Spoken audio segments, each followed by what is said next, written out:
ठीक है, अभी तो 5-6 मिनट।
हाँ, जिसको जो इशू है वो हम लोग डिस्कस कर लेंगे, है ना।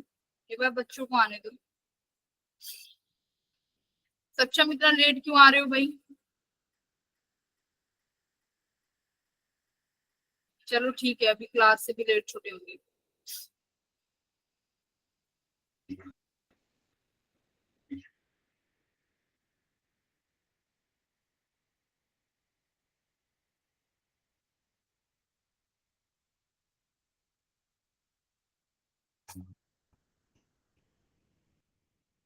Good evening ma'am.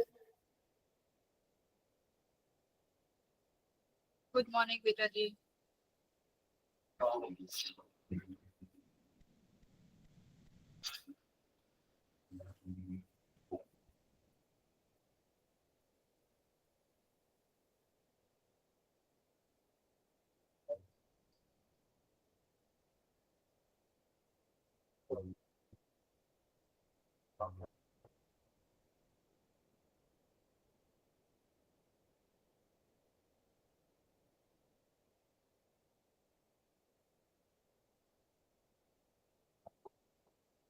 20 बच्चे, 8 बच्चे कहाँ हैं?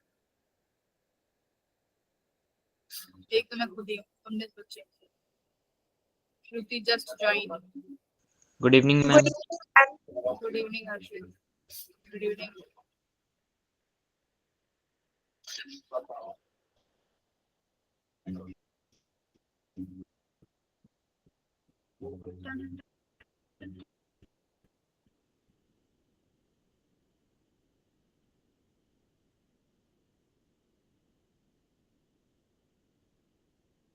Good evening ma'am.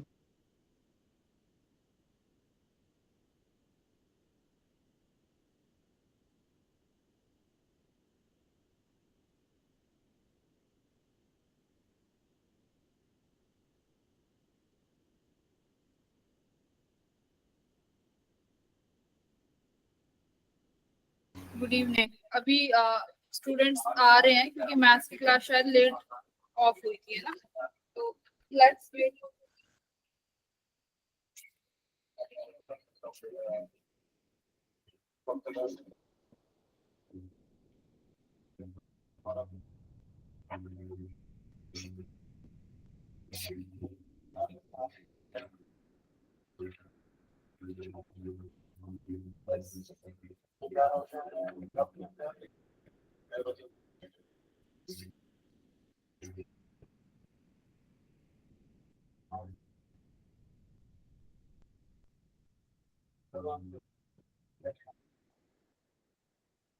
Good evening girls.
I think आ गए हैं सारे बच्चे।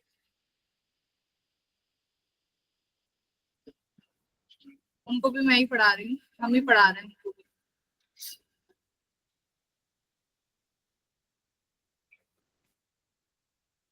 उन उनकी क्लासेस अलग टाइम पे लगती हैं। उसमें बहुत सारे बच्चे हैं, उसमें बहुत बच्चे हैं।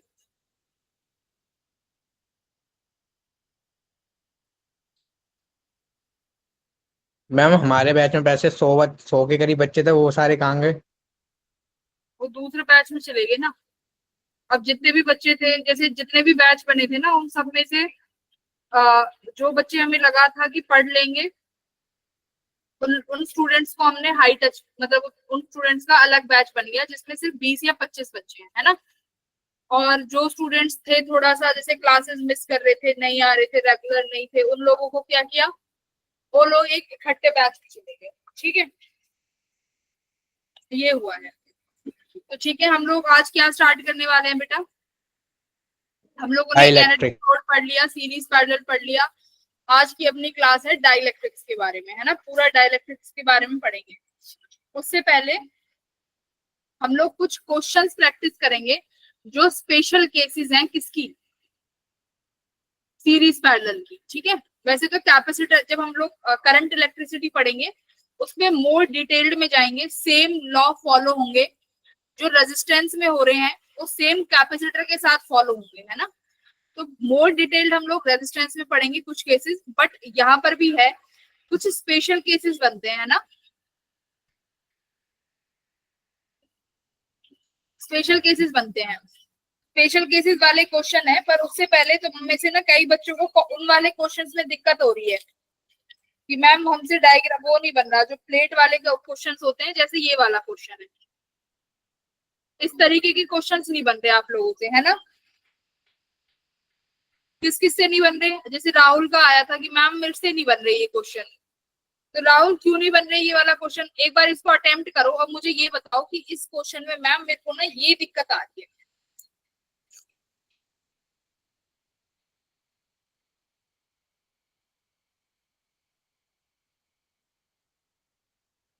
ट्वेल्व एमओ थ्री बैच ना। हाँ,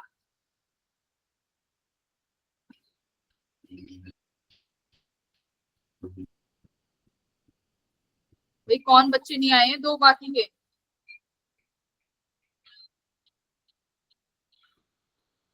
बताओ कैसे करोगे इस क्वेश्चन को।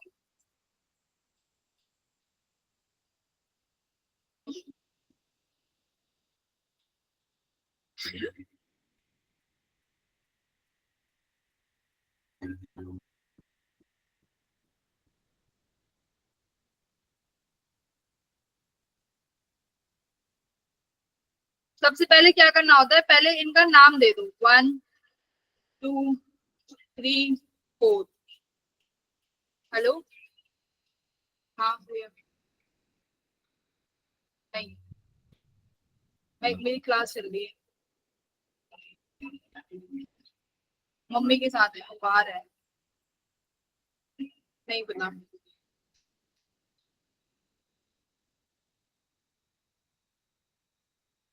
ठीक है, तो 1 2 3 4, तो देखो बेटा हमने क्या बोला था, पेयर बनते हैं।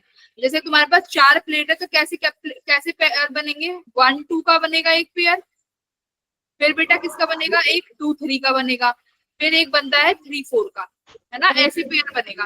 तो देखो पहले आप, हाँ, तो बेटा जब आप 1 और 2 का पेयर वन जब आप 1 और 2 का बनाओगे तो कैसे लिखोगे, 1 2, है ना, 1 2। अब देखो सेकंड प्लेट किस पोटेंशियल पे है, पी पोटेंशियल पे, है ना। तो यहाँ पे मैं लिख देती हूँ सेकंड और यहाँ पे लिख देती हूँ 1। क्योंकि लिखा मैंने ये, क्योंकि ये पी पोटेंशियल पे है तो मैंने ऐसे पोटेंशियल बाहर निकाल दिया, सेकंड प्लेट और 1 प्लेट। अब देखो दूसरी प्लेट कौन सी बनेगी बेटा, दूसरी और थर्ड, मतलब सेकंड और थर्ड प्लेट बनेगी। तो सेकंड प्लेट बेटा पी पोटेंशियल पे है, तो जो सेकंड और थर्ड वाला बनेगा वो वाला सेकंड ऐसे जाएगा ना नीचे पैरेलल में। तो बस यहीं पे क्वेश्चन खत्म हो जाता है कि आपको कब तो इस प्लेट को बराबर में लगाना है और कब आपको इस प्लेट को अपॉन में लगाना है। तो अब बेटा ये सेकंड प्लेट जो है ये पी से कनेक्टेड है, पी बोले तो किसी पोटेंशियल से, जो कि 1 और सेकंड प्लेट और सेकंड और थर्ड प्लेट का कॉमन पोटेंशियल होगा। तो इसीलिए इस 2 को आप साइड में ना लगा के कहाँ लगाओगे बेटा, अपॉन में, क्योंकि ये किससे कनेक्ट है, किसी टर्मिनल से, ठीक है। अब देखो आगे क्या कह रहा है, फर्स्ट और थर्ड प्लेट इकट्ठी है, तो फर्स्ट और थर्ड प्लेट को ज्वाइन कर दिया, बोलो यहाँ तक ठीक है, यस ठीक है ना। Yes, अब आगे अब थर्ड और फोर्थ प्लेट को इकट्ठा करना है ना, तो थर्ड और फोर्थ प्लेट ऐसी हो जाएंगी, ये थर्ड प्लेट हो गई, ये फोर्थ प्लेट हो गई। फोर्थ प्लेट किससे कनेक्ट है, क्यू से। तो पी और क्यू के बीच में कितना आएगा कैपेसिटेंस, देखो ये दोनों सी और सी कितना हो गया, 2C पी, और इस पोटेंशियल को कुछ मान लेते हैं, यहाँ पर जो ज्वाइंट हो रहा है इसको क्या मान ले, एक्स मान, एक्स। यहाँ पर कैपेसिटेंस कितना है, सी, ये किससे जुड़ा हुआ है, क्यू से। कितना आ गया बेटा पी और क्यू का रेजिस्टेंस, सी इक्विवेलेंट कितना आ गया, 2/3C आ गया ना। अब ये दोनों सीरीज में हो गए तो 2/3C। क्या दिक्कत आ रही है इन प्लेट वाले क्वेश्चनों को करने में, ये तो सोचने वाले क्वेश्चन है। चलो एक फाइनल आप कर दो, इसका आंसर बता दो, फिर मैं मूव करती हूँ, क्योंकि बहुत ऑलरेडी हम कर चुके हैं। ठीक है, मुझे कराने नहीं थे ये क्वेश्चन, बट आप लोगों को नहीं आए तो कराने पड़ेंगे। ठीक है, पी क्यू। चलो प्लेट के नामकरण करो, पेयर बनाओ और काम करो, और फाइनल आंसर बताओ।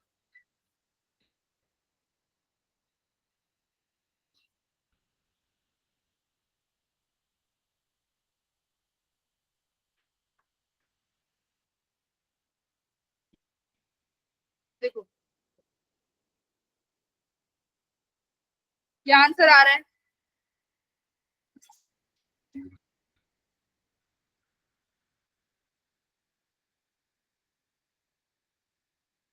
ये आदर्श, आरुष या आकर्ष नहीं आया आज।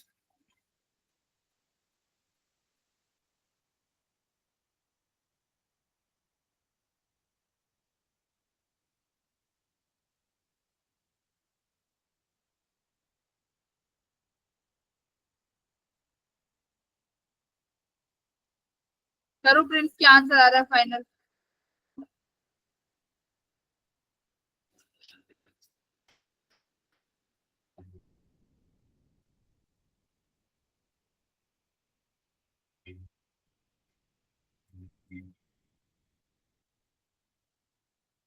देखते हैं किसका आंसर सही आएगा। किसी का भी नहीं आ रहा।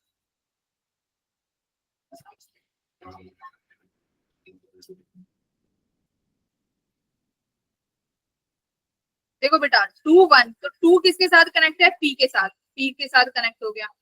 अब 2 और 3 है ना, तो यहाँ पर 2 जाएगा और यहाँ पर 3 आएगा। तो देखो ये अलग अलग कनेक्ट है ना, 2 और 3।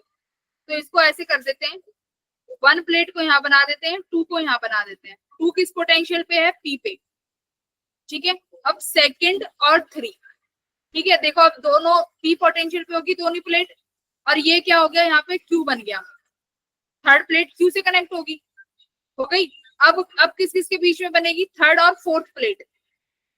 और थर्ड किस प्लेट से जुड़ी हुई है, क्यू से। तो अब मैं इसको देखो यहाँ लगाऊंगी थर्ड प्लेट, फोर्थ प्लेट यहाँ लगाई। फोर्थ प्लेट कनेक्ट किससे है बेटा, फर्स्ट से, 1 तो बन गई।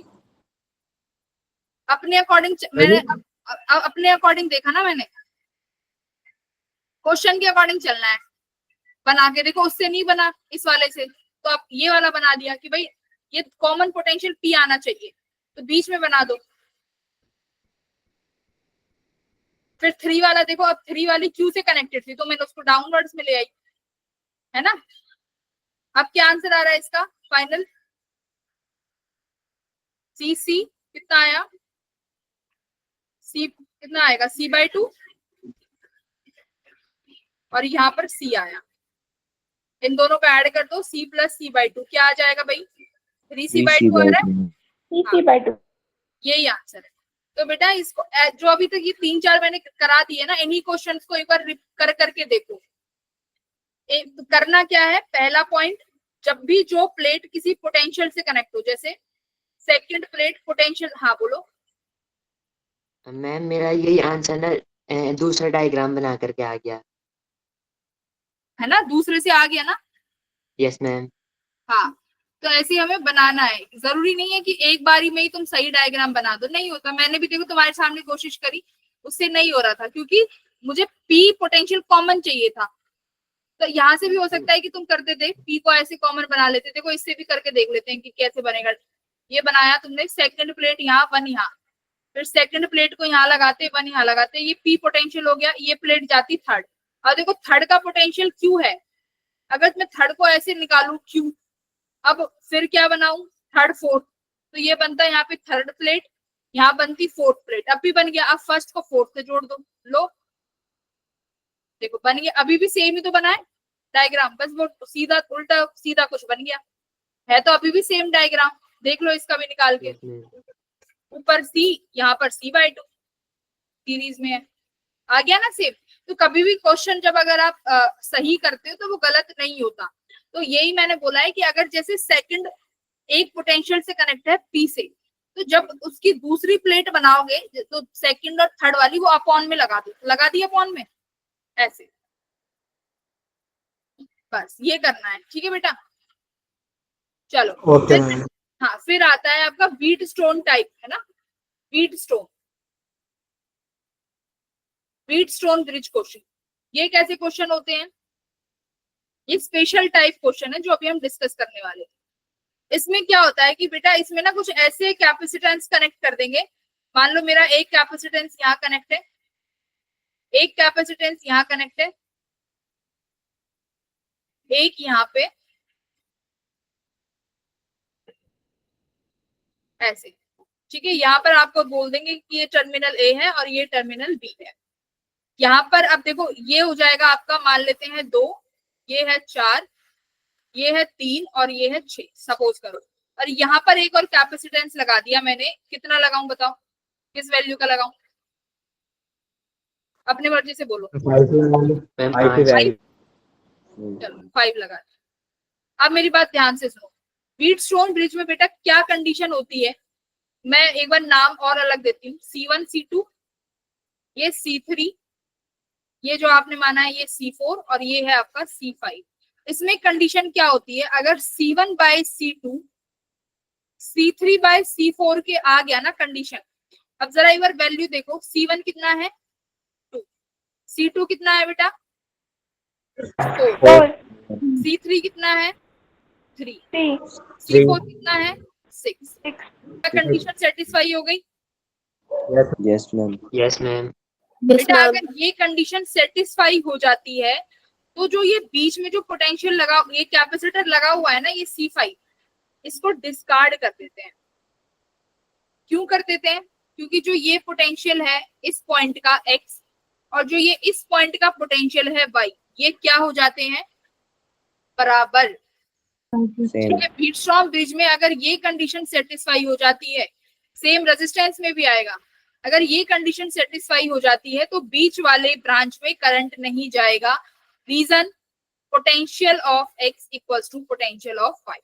और मैंने आपको बताया है जब सेम पोटेंशियल पर होते हैं तो उनमें चार्ज फ्लो नहीं करता, है ना बेटा। तो सेम पोटेंशियल पे हो गया ये 5 वाला कैपेसिटर, तो इनमें चार्ज फ्लो नहीं करेगा। बोलो क्लियर है? Yes ma'am. इसमें क्या होता है, ऐसे क्वेश्चन दे देंगे, अगर मैं तुम्हें ये जैसा अभी सर्किट दिया हुआ है, मैं ये सर्किट तुम्हें दे देती हूँ और व्हीट स्टोन ब्रिज का तुम्हें कुछ नहीं पता होता, आप इस क्वेश्चन को सीरीज और पैरेलल से कभी भी सॉल्व नहीं कर सकते, नेवर, ठीक है, कभी भी सॉल्व नहीं कर सकते। तो व्हीट स्टोन ब्रिज जब बनेगा, मतलब आप दूसरा तरीका है जिसे हम बोलते हैं केवीएल केसीएल, वो हम लोग पढ़ेंगे रेजिस्टेंस वाले चैप्टर में। तो सिंपल फॉर्मूला ये बन जाएगा इसका, ठीक है। अब इसमें देखो बीच वाली ब्रांच हट गई तो कैसा सर्किट रिड्यूस हो गया बेटा, कैसा सर्किट बन जाएगा? Ma'am series series. सीरीज में। सीरीज कॉम्बिनेशन का। ये देखो ये दोनों सीरीज में, ऊपर वाले, नीचे दो सीरीज में, और ये आपस में किस में हो जाएंगे बेटा, पैरेलल। है ना। ये ऊपर वाले सीरीज में, नीचे दो सीरीज में और आपस में पैरेलल में। तो ये होता है व्हीट स्टोन ब्रिज कंडीशन। तो व्हीट स्टोन ब्रिज में इतने बढ़िया बढ़िया क्वेश्चन बनते हैं, एक दो करो, बस एक दो करो, तुम्हें अच्छा लगेगा करने में।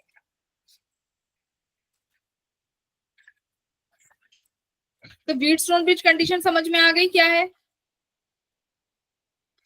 सबको? कि अगर हमारे में क्या होता है, अगर हमारा C1 bye C2 C3 bye C4 के बराबर हो जाता है तो हमारे बीच वाली ब्रांच में कोई भी करंट फ्लो नहीं करता, ठीक है बेटा। अगर इक्वल नहीं आए तो? हाँ, अगर इक्वल ना आए तो उसका दूसरा फॉर्मूला है वो भी कराएंगे, है ना। अगर नहीं इक्वल आएगी तो उसका दूसरा फॉर्मूला है वो भी कराऊंगी, कुछ नहीं छोड़ेंगे हम लोग, टेंशन मत लो, ठीक है। अब ये मुझे इसलिए जल्दी कराना पड़ रहा है, एक दो क्वेश्चन करो, डाइलेक्ट्रिक्स भी कराना है पर वो करा लेंगे, ठीक है, करिए।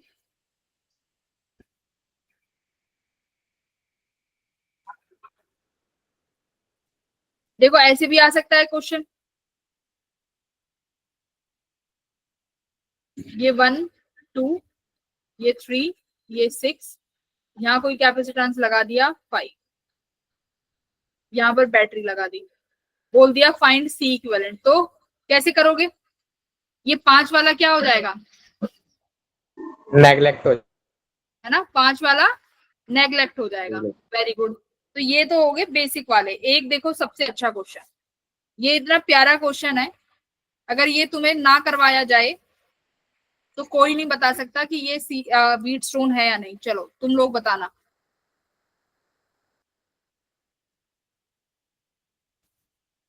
These questions are not available everywhere.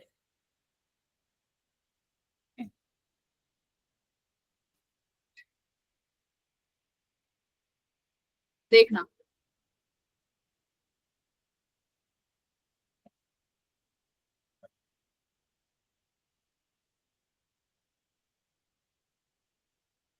ठीक है बेटा, हर किसी का कैपेसिटेंस कितना है? सी है, सबका कैपेसिटेंस सी है।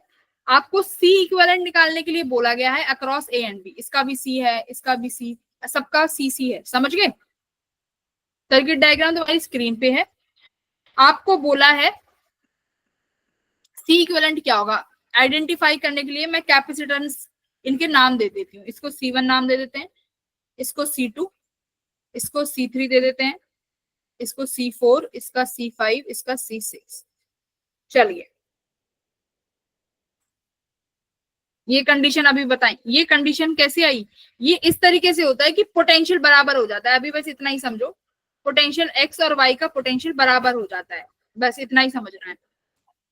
चलो बेटा बताओ, क्या ये व्हीटस्टोन है?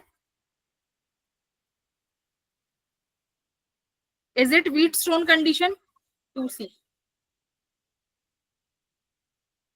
हाँ, सी इक्विवेलेंट तो सही निकाला है। यस हाँ हाँ सही निकाला। कौन सा वाला तुमने रिमूव किया है? नंबर बताओ, कौन सा नंबर का कैपेसिटर रिमूव कर दिया? C5। हाँ C5 क्यों किया भाई?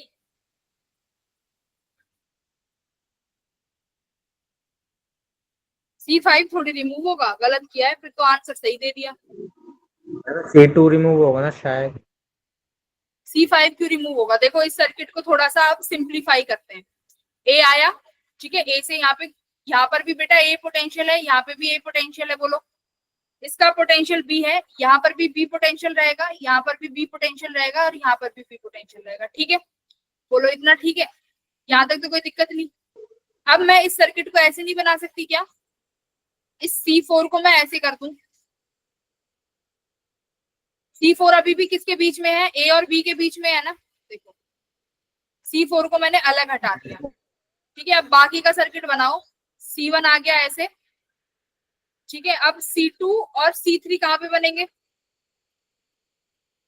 इनको ऐसे बना लो। C4 हट गया, इसको अब C2 और C3 इसको ऐसे बना लो। किस किस के बीच में है ये? C2 ऐसे आ गया, ये आपका C1 आ गया। यहाँ पर ही किसको बना लो? C3 को बना लो।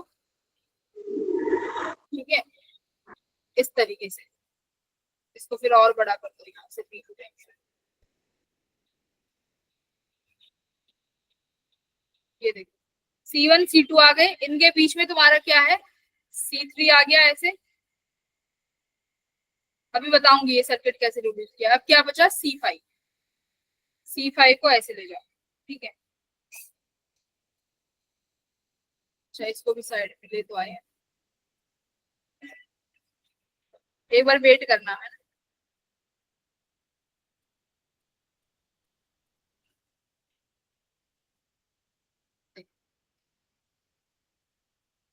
ये हमारा मान लो ये C5 है, C3 यहाँ आ गया और ये आ गया C6। अब देखो जरा टर्मिनल्स, ये क्या आ गया? मैंने C4 को अलग कर दिया बस।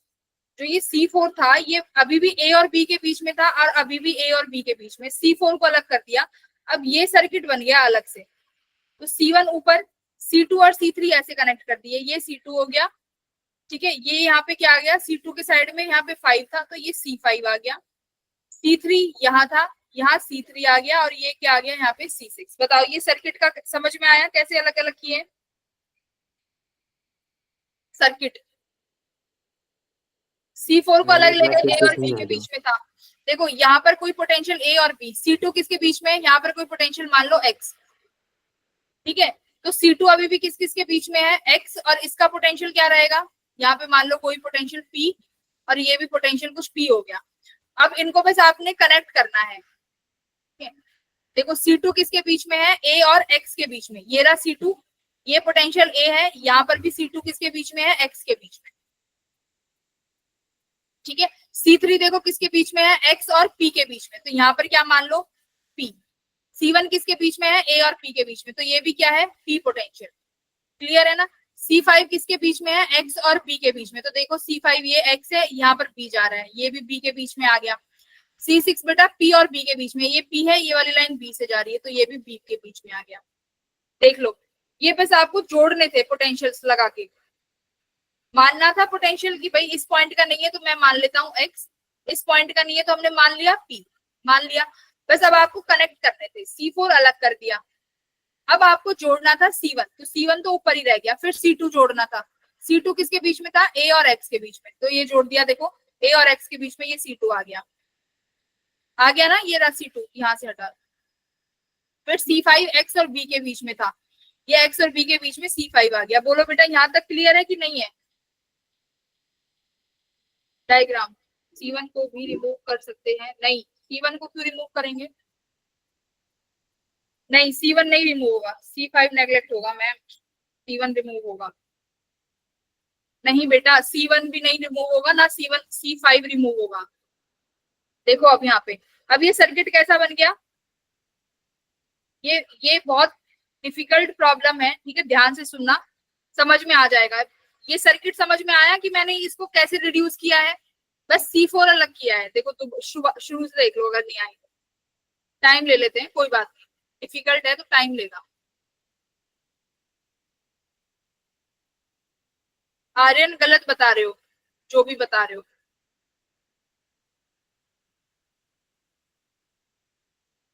सुनो, एक तो ड्रॉ करने में भी बहुत समय लग जाता है। देखो C4 को अलग कर दिया ऐसे, इसके बीच में A और B के बीच में, तो यहाँ लिख दो C4, बिल्कुल अलग हो गया। अब बनाओ C1, C1 किस किस के बीच में है बेटा, A और P के बीच में, बना दिया, यहाँ पर A है। अब मुझे बताओ अब क्या बनाएंगे हम, C2 बनाएंगे। बेटा C2 किसके बीच में है, A और X के बीच में, तो मैं A और A X से के जुड़ता बीच हुआ में। यहाँ C2 बना दूंगी। देखो A से जुड़ता हुआ मैंने C2 बनाया, बना दिया, यहाँ कोई टर्मिनल मान लिया X। अब देखो मुझे X और B के बीच में कनेक्ट करना है, क्योंकि यहाँ पर कोई टर्मिनल B होगा। X और B के बीच में बताओ कौन सा है, C5, इसलिए मैंने यहाँ C5 लगाया है, ठीक है। अब बताओ, अब क्लियर हो रहा है धीरे धीरे।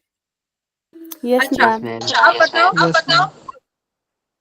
अब क्या, अब कौन सा बचा मेरा, C3 बच रहा है। बेटा C3 किसके बीच में है, X और P के बीच में, और क्या क्या बच रहा है देखो जरा, C5 X और P के, C5 हो गया, P और B के बीच में C6 है ना, P और B के बीच में है C6। पहले यहाँ पर एक कैपेसिटेंस लगा देते हैं, X और P के बीच में C3। बोलो क्लियर इतना, X और P के बीच में। Yes ma'am. अब और कौन सा बचा भाई, जल्दी बताओ।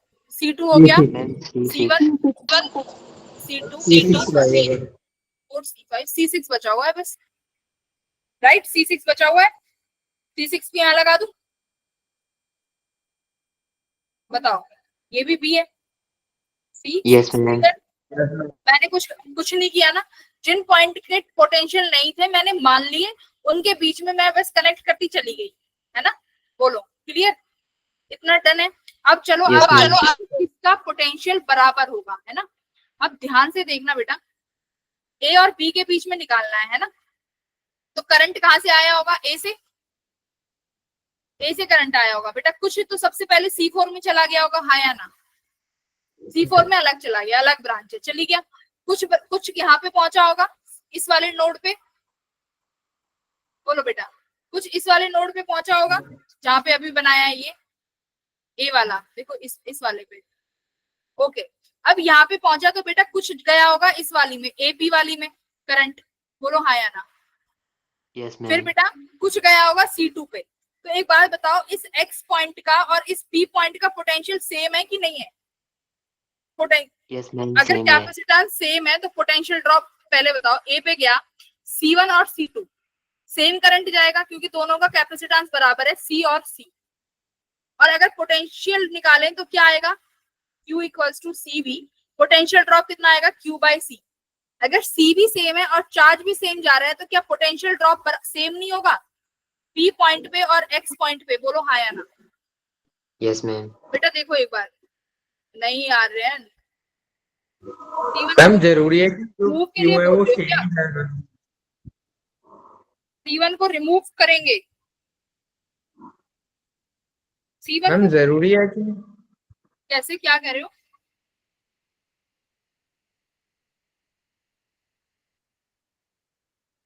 भाई C1 A और B के बीच में अभी कनेक्ट तो है, अभी ए और बी के बीच में कनेक्ट है, उनके बीच में डिफरेंट पोटेंशियल है, करंट जा रहा है, तो रिमूव क्यों करेंगे आप?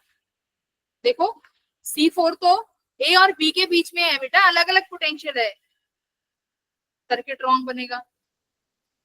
नहीं देखो यहाँ पे, अब पहले यहाँ पे आओ, इस वाले पॉइंट पे, जिस अभी मैं दूसरा कलर लेती हूँ। इतना समझ में आया कि C4 में भी करंट जा रहा है यहाँ पे, और बेटा यहाँ पर कुछ करंट पहुंचेगा इस वाली ब्रांच पे, यहाँ पे। तो कुछ करंट C1 में जाएगा, कुछ करंट C2 में जाएगा। करंट जाएगा बराबर क्योंकि दोनों का कैपेसिटेंस क्या है, सेम। मैम इक्वल है। कैपेसिटेंस सेम है, चार्ज सेम जाएगा, तो P पॉइंट में पोटेंशियल ड्रॉप भी तो सेम होगा, और वही potential Yes, drop ma'am. X पे होगा। अब देखो P और X का पोटेंशियल क्या हो गया, सेम, तो सेम हो गया। C3 सेम हो गया। अब पोटेंशियल सेम हो गया तो यानी C3 को क्या कर दें, C3 को मैम कट नेगलेक्ट कर देंगे। यानी C3 रिमूव होगा बेटा। हाँ, C3 को हटाएंगे क्योंकि पोटेंशियल ड्रॉप देखेंगे इसकी बार। भाई Bx इक्वल्स टू By था ना, वो क्यों होगा, क्योंकि सेम पोटेंशियल ड्रॉप हो रहा होगा, क्योंकि कैपेसिटेंस भी बराबर है और चार्ज भी। अब P पोटेंशियल और X पोटेंशियल का ड्रॉप ये दोनों बराबर है, तो C3 को बेटा हटा दो। अब बताओ सर्किट, अब बनाओ सर्किट। C3 को हटाने के बाद सर्किट यहीं पे ड्रॉ कर देती हूँ, इजी हो जाएगा मेरे लिए भी, वरना मुझे बैक बैक आना पड़ेगा। बताओ, इसको सोच सकते थे आप पोटेंशियल वेट स्टोर ब्रिज के फॉर्म में, अगर हम लोग इस क्वेश्चन को नहीं करते तो ये है डिफिकल्ट प्रॉब्लम, इसको अपने नोट्स में स्पेशली लिख लेना, ठीक है, स्पेशली लिखना है इसको। तो बेटा यहाँ पर C4 आया, यहाँ पर हमारा C1 आया, और यहाँ पे C2 आ गया, यहाँ C5 आ गया। अब ये वैसा अब यहाँ पे C6 आ गया, बोलो हो गया इजी सर्किट। अब ये C2 और C5 किस में हो गए, सीरीज में। C1 और 6 किस में हो गए, सीरीज में। सीरीज। देखो करंट यहाँ पहुंचेगा ना, इस वाले पॉइंट पे, करंट इस वाले पॉइंट पे पहुंचेगा, तो जो करंट C2 से जाएगा वही C5 से जाएगा, जो C1 से जाएगा वही C6 से जाएगा। तो ये दोनों सीरीज में, ये दोनों सीरीज में, ठीक है। अब देखो, अब बनाओ, ए पी और पी बी के बीच में है, दोनों को फिर किस में कर दोगे, हाँ सी पैरेलल। हाँ, तो अब मुझे फाइनल सी इक्विवेलेंट बताओ जल्दी।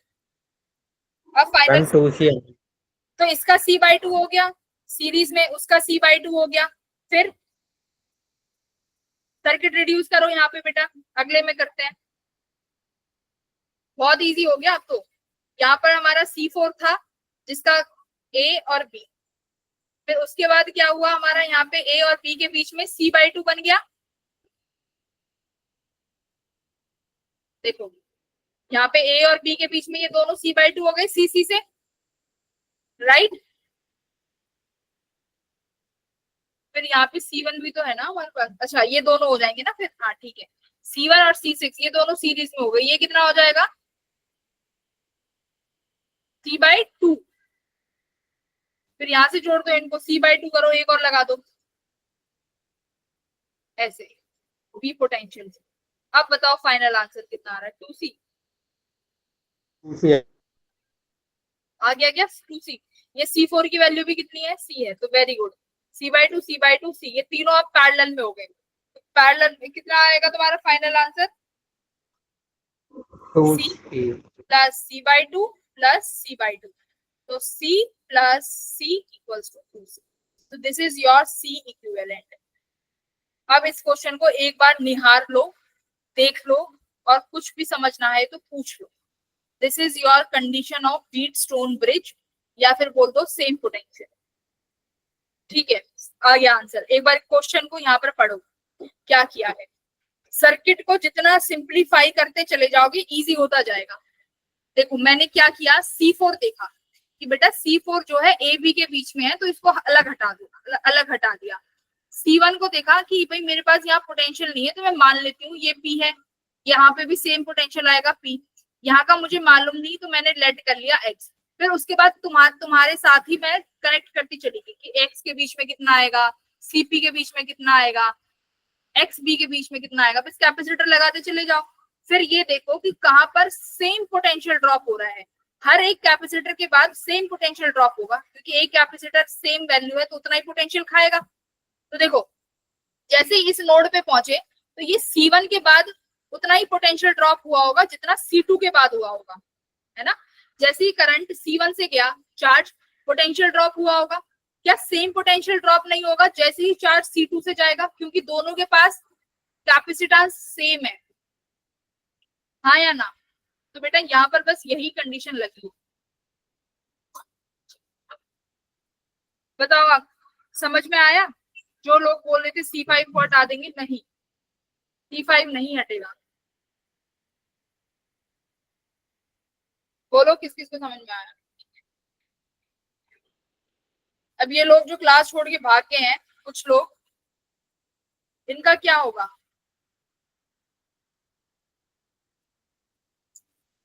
कुछ नहीं होगा, क्लास से निकाल दिए जाएंगे, रिमूव करा देंगे इन्हें। ठीक है बेटा। अब देखो, अब हो सकता है आपके पास ऐसी कंडीशन हो, जिसे बोलते हैं हम लोग, सेकंड हेडिंग डालो, अनबैलेंस्ड व्हीटस्टोन ब्रिज।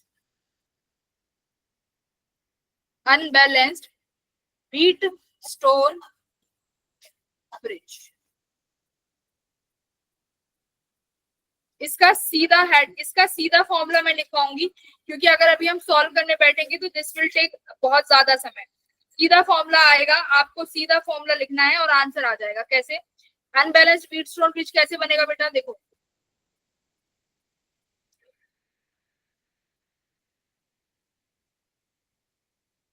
मैं यहाँ लिखती हूँ 3, यहाँ पे लिखती हूँ 6, यहाँ लिख देती हूँ 6, यहाँ लिख देती हूँ। चलो अब C1 C2 से करते हैं, इजी रहेगा। C1 C2 C3 C4, यहाँ पर क्या लगा दूं? C1 C2 C3 को मान लो C4 और इसको मान लो C5। अगर ऐसी कंडीशन आए कि आपका व्हीटस्टोन भी सेटिस्फाई ना हो रहा हो, कि जो C1/C2 है,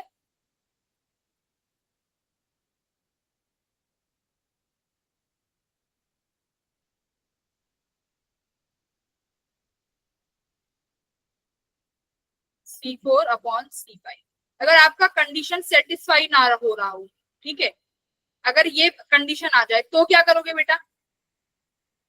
बताओ अब क्या करना चाहोगे? अगर ये कंडीशन आ जाती है कि सेटिस्फाई नहीं हो रही है वैल्यू, अब कैसे फॉर्मूला लगाओगे? तो C इक्विवेलेंट का फॉर्मूला नोट कर लो, बहुत इंपॉर्टेंट है। C इक्विवेलेंट का फॉर्मूला लिखो। क्या फॉर्मूला है?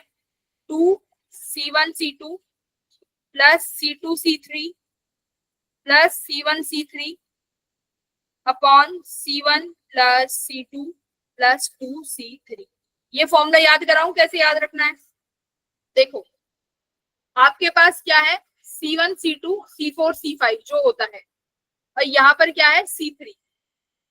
ठीक है, अब ये याद रखना, ये वाले जो तुम्हारे C1 C2 होंगे ना, ये ऐसे होंगे कि यहाँ अगर 1 है, यहाँ 2 है, तो बेटा यहाँ 2 होगा और यहाँ 1 होगा, मतलब ये ऐसे रिवर्स में होंगे क्वेश्चन, समझ रहे हो? ये इस तरीके का सवाल होगा कि C1 C2 जो है ये C4 C5 का उल्टा हो जाएगा। जैसे मान लो यहाँ पर 1 है, यहाँ पर 2 है, तो इसका कैपेसिटेंस यहाँ पे उल्टा हो जाएगा, जैसे यहाँ पे 2 आ गया और यहाँ 1 आ गया। अगर ये कंडीशन होती है तो तुम्हारा फॉर्मूला क्या बनेगा, देखो C1 C2, तो ये C1 और C2, फिर उसके बाद किसके साथ बनाओगे पेयर, C2 का C3 के साथ। फिर टोटल कितने कैपेसिटेंस है, देखो C1 C2 C3 C4 C5, 5 capacitor है हमारे पास। बट अगर मैं वैल्यू लिखूं तो कितनी है, 1 2, C3 की कोई वैल्यू मान लेते हैं, कितनी 5 मान लो। तो तुम्हारे पास total actual number of capacitance कितने हैं, टोटल नंबर ऑफ कैपेसिटेंस कितने हैं तुम्हारे पास, 3 है ना।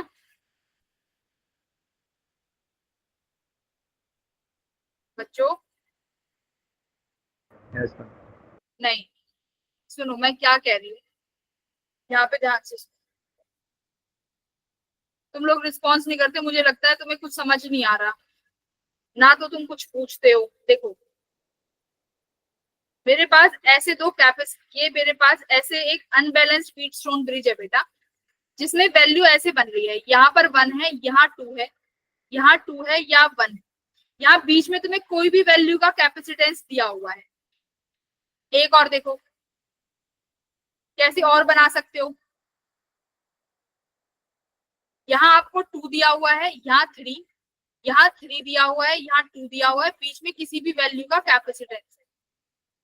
ठीक है, अगर ऐसे रिवर्स में वैल्यू है तो आपको ये क्वेश्चन कैसे सॉल्व करना है। देखो मैं यहाँ पर कोई वैल्यू, इसको क्या मान ले, इसको C मान लो, ठीक है, यहाँ पर भी इसको मैं C मान लेती हूँ जो बीच में लगा हुआ है। इसमें C इक्विवेलेंट निकालने का फॉर्मूला होता है, पहले पेयर बना लो, तुम्हारे पास 3 कैपेसिटर है, 1 2 और C। अब पेयर बनाओ, देखो 1 का किसके साथ बन जाएगा, एक बार 2 के साथ, अब 1 का किसके साथ बन गया, C के साथ, प्लस अब 2 का किसके साथ बन गया, C के साथ, तीनों पेयर बन गए। अब अपॉन में भी क्या करना है, एडिशन करना है, जैसे कि 1 + 2 + C, इतना कर दिया। अब इसके बाद होती है 2 से मल्टीप्लाई, ठीक है, 2 से मल्टीप्लाई करनी है।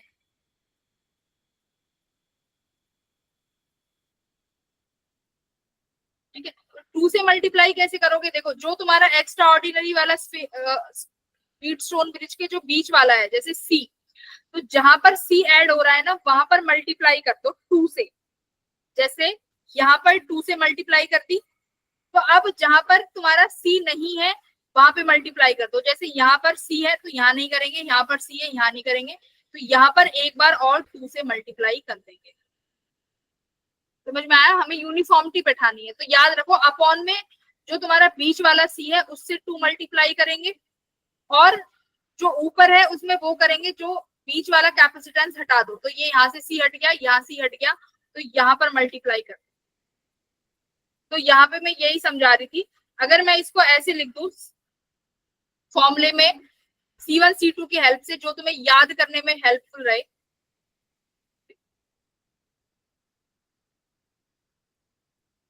मान लो ये C1 है, ये C2 है, ये C3 है, ये फिर से C2 है और ये C1 है। तो कैसे करोगे क्वेश्चन को सॉल्व, ऊपर आएगा C1 C2 plus C2 C3, pair बनाओ अब C3 का C1 के साथ, अपॉन में ऐड कर दो C1 + C2 + C3, अपॉन में उस कैपेसिटेंस से मल्टीप्लाई करेंगे 2 जो बीच में है, तो C3 बीच में है तो 2 मल्टीप्लाई कर दिया, ऊपर में C3 वाले को हटा दो कि भाई अब नीचे 2 दे दिया तो ऊपर वाले में हटा दो, तो C3 इसमें भी नहीं आएगा, इसमें भी नहीं आएगा, इसमें आ जाएगा। बोलो यस मैम। अब क्लियर है क्वेश्चन? अगर मैम Yes, 5 से ज्यादा कैपेसिटर हो तो, कैसे? मैम यहाँ पे तो 5 है और इससे ज्यादा हो तो, नहीं, व्हीटस्टोन ब्रिज में कंडीशन यही होती है। ठीक है, तो ये कौन सा है तुम्हारा, अनबैलेंस, यहाँ पर बैलेंस नहीं हुआ ना, इसको बोलते हैं unbalanced Wheatstone bridge.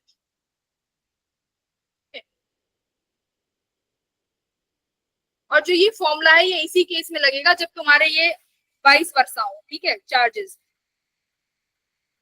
C1 C2, तो ऊपर वो C2 C1 होना चाहिए। क्लियर है? अब बताओ ये अनबैलेंस व्हीटस्टोन समझ में आया? इसका फॉर्मूला रट लो कि मेरे पास 3 कैपेसिटर होंगे, उनका मुझे ऊपर मल्टीप्लाई करना है, C1 C2 C2 जितनी भी पॉसिबिलिटी है, अपॉन में तीनों का एडिशन करना है, फिर मुझे 2 से मल्टीप्लाई करना है, ऊपर भी नीचे भी। तो नीचे उसमें जो तुम्हारे पास एक्स्ट्रा कैपेसिटर बीच में लगा हुआ है, ऊपर उसी कैपेसिटर को हटा दो, जो डिजिट बचती है उसमें 2 से मल्टीप्लाई। मैम अगर ये रिवर्स नहीं आया तो फिर क्या करेंगे? रिवर्स, ये क्वेश्चन ही स्पेशल केस है, मैंने बोला ना दीज आर स्पेशल केसेस। तो ये क्वेश्चन जब डलते हैं जब पेपर टफ बनाया जाता है, ठीक है, बट ये स्पेशल केसेस हैं जो बच्चों को बताने चाहिए। तो ये अनबैलेंस व्हीटस्टोन ब्रिज का अपने नोट्सों में हेडिंग डाल के ये स्पेशल केस लिख लो। लिख लोगे?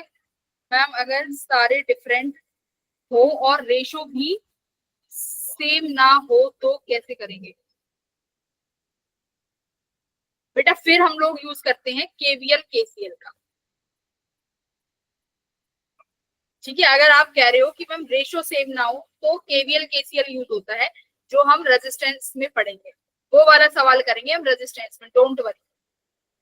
ठीक है, तो अभी तुम्हारे पास ये अनबैलेंस्ड व्हीटस्टोन ब्रिज का सवाल है जो ऐसे ही बनता है। ठीक है, अब इतना समझ में आ गया तो मैं आगे बढ़ रही हूँ आज के टॉपिक पे, जो है डाइलेक्ट्रिक्स का।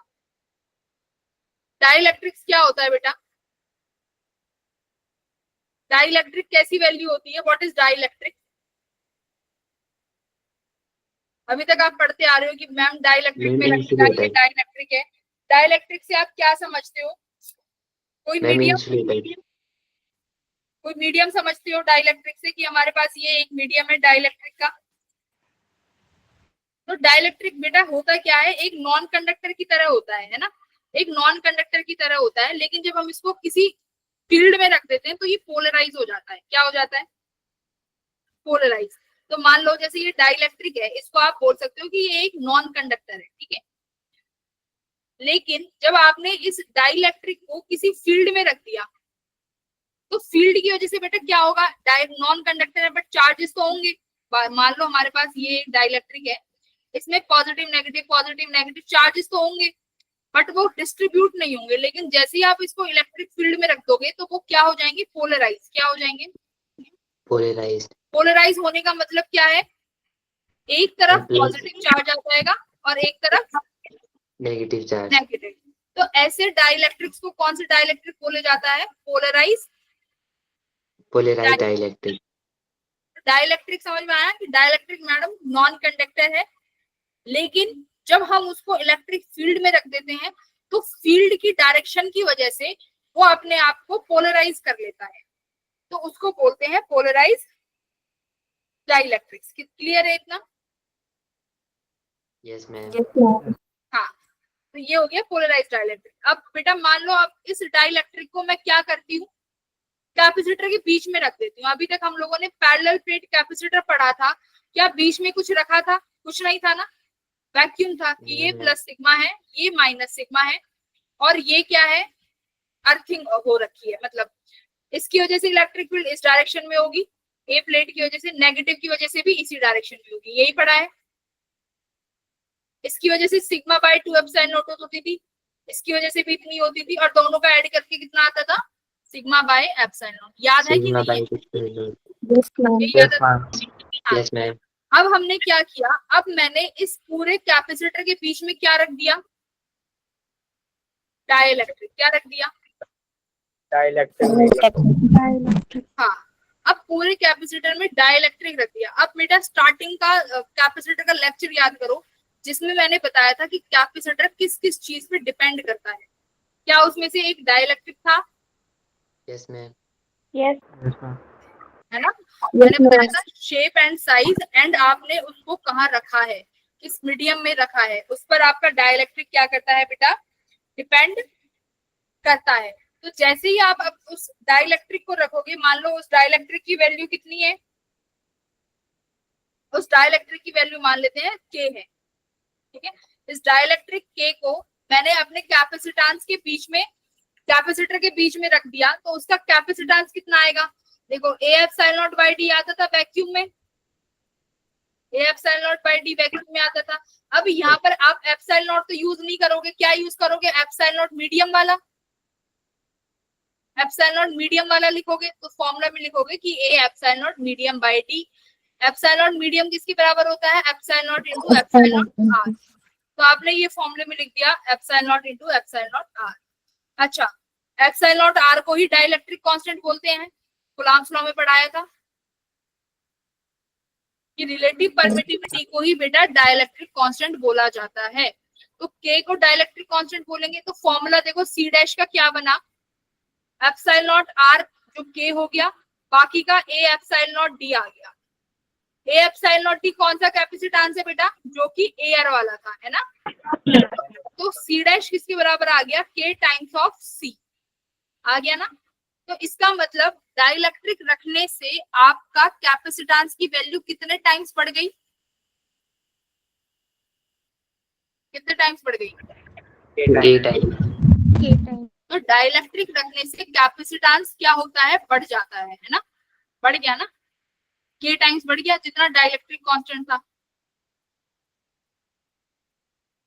तो के टाइम्स बढ़ गया। बोलो यहाँ तक क्लियर है? के टाइम्स कैसे बढ़ा? कुछ नहीं किया बेटा, फॉर्मूले में बस वैल्यू रखी। ये पैरेलल वाला था A epsilon naught by D, तो मैंने यहाँ पे एप्सिलॉन नॉट की जगह एप्सिलॉन नॉट मीडियम रख दिया, यहाँ पे मीडियम का फॉर्मूला रख दिया।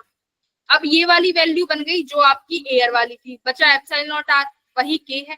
तो आपने देखा कि हाँ हमारा तो कैपेसिटेंस जो है के टाइम्स बढ़ के आ गया। इतना क्लियर है? के टाइम्स बढ़ गया। तो अगर मैं तुमसे पूछूं कि अगर हम लोग डाइलेक्ट्रिक रखते हैं तो कैपेसिटेंस पे क्या फर्क पड़ेगा? क्या हो जाएगा? Capacitance increase. ठीक है, तो आप बोलोगे कि मैम कैपेसिटेंस जो है वो तो इंक्रीज हो जाएगा। क्लियर है? अच्छा, ये वाला क्वेश्चन करो, चलो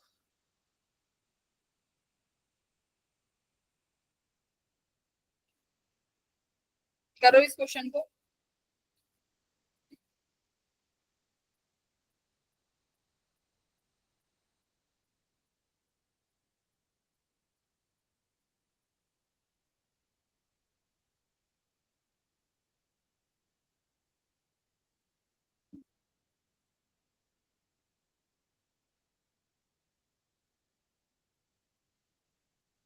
ऑप्शन नंबर सी।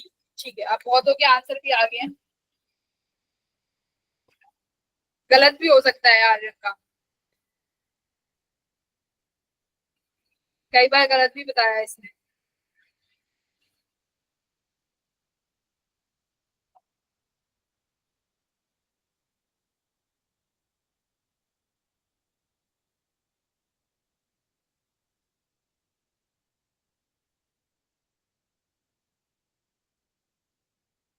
ऑप्शन नंबर सी सी सी। ठीक है, लेट्स चेक क्या कह रहे हैं। पैरेलल प्लेट कैपेसिटर है जिसकी कैपेसिटी 6 माइक्रोफेराड है, separation between the plate is double, आपने डी की वैल्यू को बढ़ा दिया, डाइलेक्ट्रिक मीडियम भी इंसर्ट कर दिया जिसकी वजह से जो न्यू सी डैश आया है वो 12 माइक्रोफेराड आया है। सी डैश की वैल्यू क्या होगी? के टाइम्स ऑफ सी।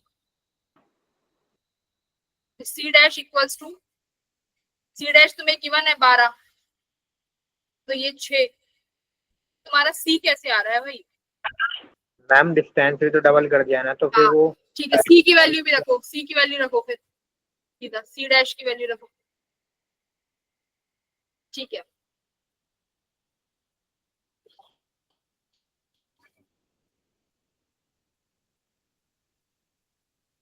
हाँ ठीक है। तो सी डैश का फॉर्मूला क्या आया था अभी हमारा? सी डैश का फॉर्मूला आया था हमारा सी के।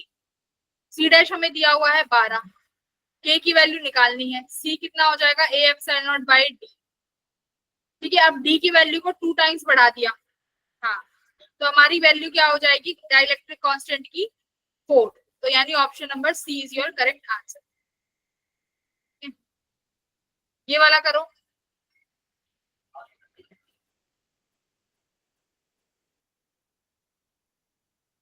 ये तो डायरेक्ट हो जाएगा, इसमें तो कुछ डी भी नहीं दिया।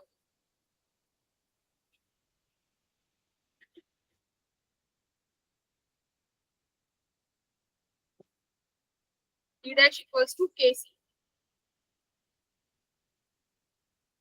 एयर में उसका 50 माइक्रोफेराड है, मीडियम में सी डैश हो गया 110 माइक्रोफेराड। तो dielectric constant of D, D option. ठीक है, तो 110 को बस 50 से डिवाइड करना था, जैसे यहाँ पे फॉर्मूले में, बस फॉर्मूले में रखना था। ठीक है, ऑप्शन नंबर डी। ठीक है बेटा, फिर अब उसके बाद देखो अब क्या होगा, अब कुछ, हाँ ठीक है, अब यहाँ पे आ जाओ। अब हमारे पास यहाँ पे दो केस बनते हैं। ठीक है, क्या केस बनेगा कि हमने डाइलेक्ट्रिक को इंट्रोड्यूस किया जब बैटरी कैसी थी, कनेक्टेड ही रही, और जब मैंने डाइलेक्ट्रिक को इंट्रोड्यूस किया तो बैटरी क्या कर दी, रिमूव कर दी। ठीक है, ये दो केस बनेंगे। पहले केस पढ़ेंगे हम लोग जब क्या किया, बैटरी को डिस्कनेक्ट कर दिया। ठीक है, तो यहाँ पे आ जाते हैं, एक खाली पेज पे पढ़ते हैं। बैटरी को बेटा डिस्कनेक्ट कर दिया, कब,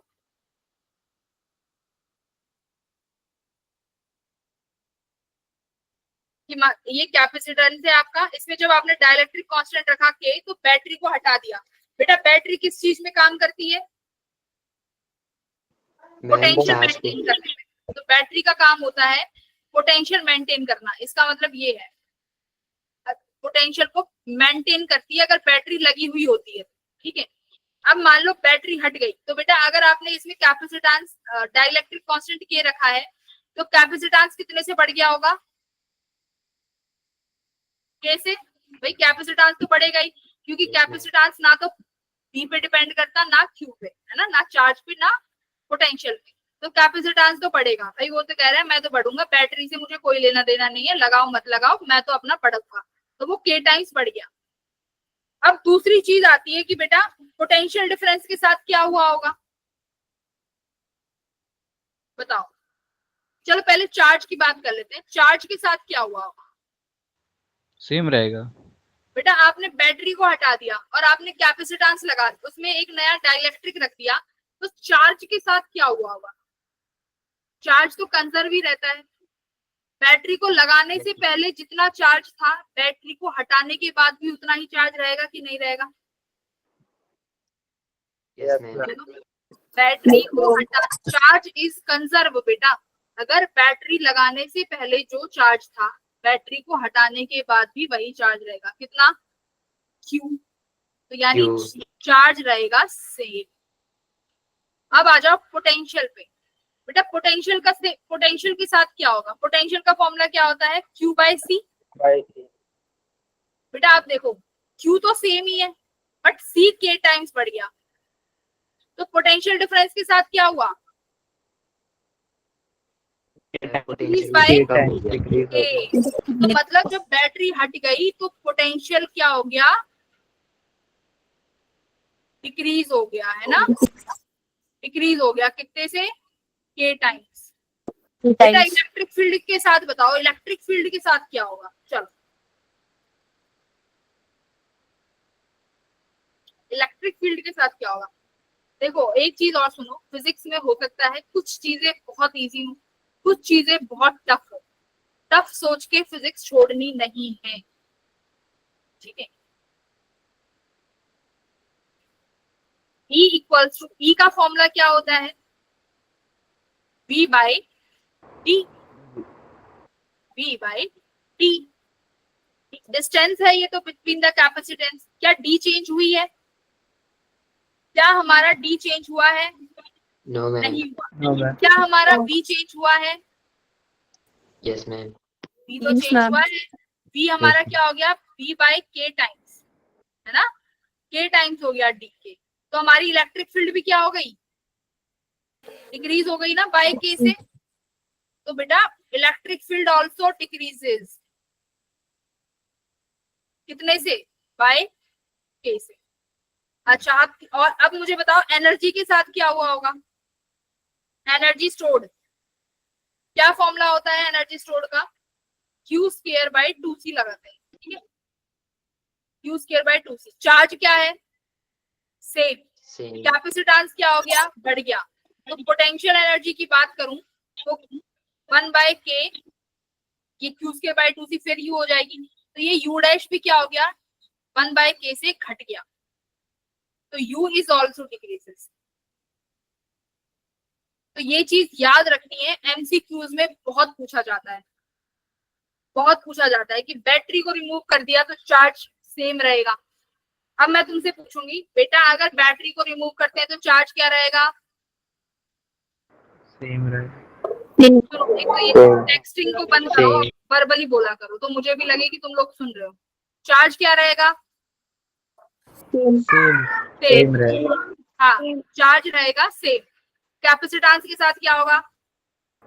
मैम के टाइम्स टाइम्स इंक्रीज हो जाएगा। बढ़ जाएगा। इलेक्ट्रिक फील्ड डिक्रीज हो गई, पोटेंशियल डिक्रीज हो गया, पोटेंशियल एनर्जी या इलेक्ट्रिक या एनर्जी स्टोर्ड क्या हो गई?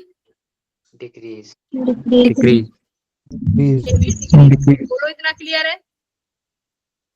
Yes ma'am. Yes ma'am. हाँ, तो ये बैटरी को डिस्कनेक्ट कर देंगे तो कैपेसिटेंस इंक्रीज, चार्ज सेम रहेगा और ये तीनों चीजें डिक्रीज। क्लियर? तो ये हमें ये टेबल याद रखनी है। सेकंड केस पे आ जाओ बेटा। अब बैटरी कनेक्टेड है, बैटरी को हटाया नहीं है, तो अब मुझे बताओ कैपेसिटेंस के साथ क्या होगा? कैपेसिटेंस तो अभी भी बढ़ेगा, इंक्रीज होगा, बढ़ेगा कितने टाइम्स? के टाइम्स। ये टाइम्स बढ़ेगा। पोटेंशियल बताओ। सेम रहेगा। पोटेंशियल, बैटरी का काम क्या है? पोटेंशियल मेंटेन करना। अगर बैटरी अभी भी लगी हुई है तो जितने वोल्ट की बैटरी है वही पोटेंशियल रखेगी, चाहे तुम कुछ भी कर दो। तो पोटेंशियल क्या रहेगा? सेम। बोलो हाँ या ना? Yes ma'am. चार्ज के साथ बताओ क्या होगा? के मैम टाइम्स चार्ज इंक्रीज जाएगा। Q इक्वल्स टू CV, फॉर्मूले के अकॉर्डिंग चार्ज K टाइम्स बढ़ गया, इंक्रीज हो जाएगा। बढ़ गया ना? इलेक्ट्रिक फील्ड बोलो। कांस्टेंट रहेगी। इलेक्ट्रिक फील्ड क्या रहेगी? V/D। अगर V सेम है तो इलेक्ट्रिक फील्ड भी सेम रहेगी। सेम। एनर्जी बोलो। Q²/2C। चार्ज भी बढ़ा है और कैपेसिटेंस भी बढ़ा है, तो फॉर्मूला बताओ क्या आ रहा है? अच्छा, K एनर्जी times- स्टोर्ड है ना। सुनो, इसमें कौन सा फॉर्मूला लगाएंगे एनर्जी का? लास्ट वाले में तो Q²/2C लगाया था, क्यों? क्योंकि चार्ज सेम था। अब की बार कौन सेम है? पोटेंशियल। तो कौन सा फॉर्मूला लगाऊंगी? Half CV²। यही तो इजी रहेगा। तो एनर्जी के साथ क्या हुआ? मैम वो के टाइम्स बढ़ इंक्रीज हो गई बेटा। तो देखो, capacitance increase, potential unchange, electric field unchange, charge बढ़ जाएगा, एनर्जी भी बढ़ जाएगी। तो ये दो केसेस आपको हमेशा बहुत अच्छे से याद रखने के टाइम। ठीक है, चलो वेरी गुड। चलो इस क्वेश्चन का आंसर करो।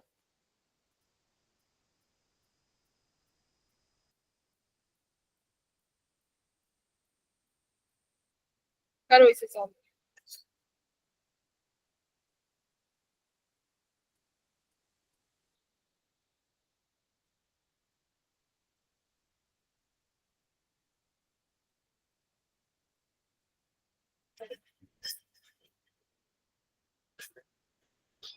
Option number C. ठीक है, क्या पूछ रहा है? A dielectric slab a capacitor is charge by using a battery which is disconnected. Disconnect करती भाई, तो डिस्कनेक्ट करने के बाद क्या होगा? तुमने बोला है सी, पोटेंशियल डिफरेंस डिक्रीज हो जाएगा, बिल्कुल डिक्रीज हो जाएगा। प्लेट्स की एनर्जी डिक्रीज हो जाएंगी, बिल्कुल हो जाएंगी। चार्ज में कोई फर्क नहीं आएगा, बिल्कुल सही। तो ऑप्शन नंबर सी, बहुत अच्छे। क्या ऑप्शन नंबर सी? तो ऐसे क्वेश्चंस आ जाते हैं। तो अब बेटा आप थोड़ा सा ये आप एक बार खुद से भी ट्राई कर लेना, मैं आगे बढ़ती हूँ। चलो ये वाला क्वेश्चन करो। मैंने तुम्हें ये नहीं कराया, तो ये कराना है। ये वाला क्वेश्चन करना, solve this question.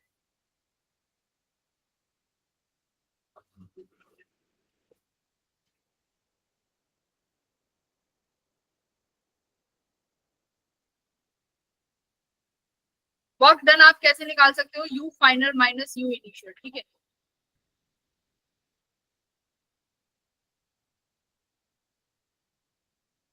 You final minus you initial करते हैं।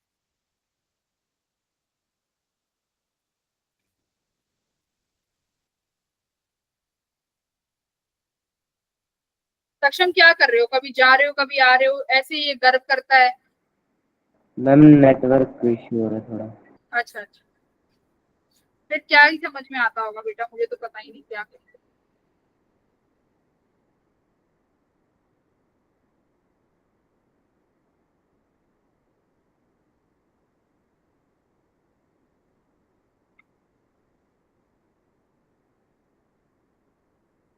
बैटरी को हटाने के बाद एक डाइलेक्ट्रिक कांस्टेंट के की प्लेट को इंसर्ट करते हैं। अब बोल रहा है क्यू ई डब्ल्यू जो है ये रिस्पेक्टिवली चार्ज को दिखा रहा है, इलेक्ट्रिक फील्ड को बता रहा है, वर्क डन बता रहा है। तो तुम्हें बताना है इसमें से कौन सी स्टेटमेंट इनकरेक्ट है। आंसर दे दिया क्या तुमने? डी ऑप्शन सुमित का सबसे पहले आया। चार्ज क्या रहेगा बेटा? मैम सेम रहेगा चार्ज। ई कितना हो जाएगा अगर डाइलेक्ट्रिक लगाना है? तो के epsilon naught, K A epsilon naught by D, ये हो जाएगा ना। इसलिए के तो क्या बोला है, स्लेव ऑफ डाइलेक्ट्रिक कांस्टेंट के। अच्छा, डाइलेक्ट्रिक हमने इसको डिस्कनेक्ट कर दिया, डिस्कनेक्ट करने के बाद तो सेम ही रहेगा, तो के नहीं आएगा। ए एप्सिलॉन नॉट बी, तो यानी ए तो करेक्ट है ना, ए इज करेक्ट। फिर एनर्जी क्या हो जाती है?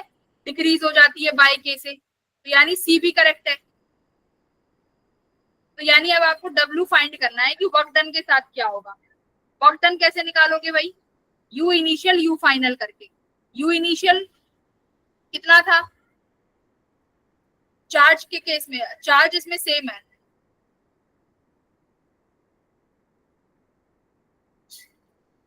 कैसे डी कैसे आ गया? चलो आ गया, मान लिया, कैसे आया डी?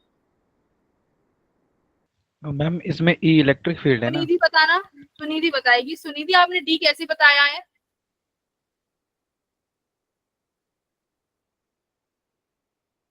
समीर कैसे आया डी?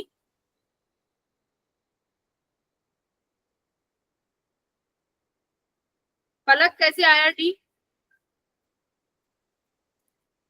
कोई भी अनम्यूट करके बता दो। मैम इसमें जब हमने वो वर्क डन किया, कापर टाइम्स जो डिक्रीज हो जाता है जब हम करते हैं फाइनल एनर्जी, तो जो बी है उसमें जो कापर टाइम्स डिक्रीज हो रहा है, तो बी तो करेक्ट हो गया। आवाज नहीं आती है कि तुम लोग सुनो। हमारे पास वर्क डन का फॉर्मूला है you final minus you initial, है ना वर्क डन का। तो बस वही फॉर्मूला लगाना है आप लोगों को, सीधा सीधा। तो ऑप्शन नंबर बी है बेटा। डी तभी तो मैं कह रही थी डी कैसे आ रहा है, गलत कर रहे हो ना तुम लोग सब, D D D D D. तो इनकरेक्ट पूछिए इसमें से गलत कौन सी है, गलत कौन सी है? तो गलत बी है। गलत पूछिए कि गलत कौन सी है। तो देखो इनिशियली कितनी थी, half CV square, finally capacitance बढ़ गया, पोटेंशियल घट गया, तो ये वाली वैल्यू आ गई ना। बस सी की वैल्यू रख दो। मैं जब से बोल रही हूँ you final minus you initial करते रहो करते रहो।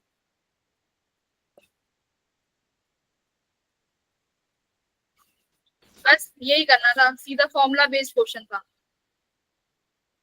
अब आ जाओ इनमें, अगर हम लोग सीरीज और पैरेलल में डाइलेक्ट्रिक को रख देते हैं तो क्या होगा? जैसे ये वाला क्वेश्चन है, देखो ध्यान से, बहुत इंपॉर्टेंट क्वेश्चन है बेटा। अब क्या किया हमने, जो हम पैरेलल प्लेट कैपेसिटर पढ़ते थे ना सीधा सीधा, अभी तक आप ऐसे पढ़ते आ रहे हो, ऐसे सीरीज पैरेलल, बताओ कौन सा सीरीज में है कौन सा पैरेलल में है। अब की बार हमने एक ही प्लेट में डाइलेक्ट्रिक इंट्रोड्यूस कर दिए और आपसे पूछा है कि बताओ सीरीज पैरेलल क्या है। तो जैसे क्वेश्चन दिख रहा है, देखो ये एक ही कैपेसिटर है, इन दोनों प्लेट्स के बीच में दूरी दी हुई है डिस्टेंस डी। इस कैपेसिटर की प्लेट को ऐसे बांटा होगा a/3 a/3 a/3, मतलब एरिया ये हो गया। इसका कैपेसिटेंस K1 है, सॉरी डाइलेक्ट्रिक कांस्टेंट, इसका K2 है, इसका डाइलेक्ट्रिक कांस्टेंट K3 है। अब आपसे पूछा है इन तीनों का बताओ C इक्विवेलेंट क्या आएगा। तो बेटा मैं पूछना चाहूंगी, मान लो ये C1 है, ये C2 है, ये C3 है, बस मुझे ये बताओ कि ये सीरीज में है कि पैरेलल में है। जरा C1 को देखो बेटा, अगर ये प्लेट A से कनेक्टेड है और ये वाली प्लेट B से कनेक्टेड है, अब मुझे बताओ C1 का ये इतना प्लेट का हिस्सा किससे कनेक्ट होगा? A से। B की इतनी प्लेट का हिस्सा किससे कनेक्ट होगा? B से। सिमिलरली C2 का, सिमिलरली C3 का। तो यानी ये आपस में किसमें है? पैरेलल में। तो C इक्विवेलेंट आप निकालोगे C1 plus C2 plus C3। बोलो ये समझ में आया कि पैरेलल में क्यों है? Yes ma'am. कि ये उसी प्लेट का ही तो हिस्सा है, बेशक आपने आधा आधा हिस्सा बांट दिया, बट जो ये प्लेट है ये तो उसी बैटरी से कनेक्टेड है, तो पूरी बैटरी पोटेंशियल को मेंटेन करने का काम करती है। तो क्या उस पूरी प्लेट का पोटेंशियल सेम नहीं रहेगा? सेम रहेगा ना। तो यानी ये किसमें है? पोटेंशियल पैरेलल में। तो बेटा C1 किसके बराबर है? फॉर्मूला देखो, K1 A की वैल्यू मैम A/3 है, एप्सिलॉन नॉट अपॉन डिस्टेंस कितना है D। C2 कितना हो जाएगा? K2 A/3 epsilon not D। ऐसे ही C3 हो जाएगा K3 A epsilon not by 3 D। A की वैल्यू A/3 रखती है, तीनों को ऐड कर दो, कॉमन क्या आ जाएगा? A/3 एप्सिलॉन नॉट D, और ये ऐड में चला गया K1 plus K2 plus K3।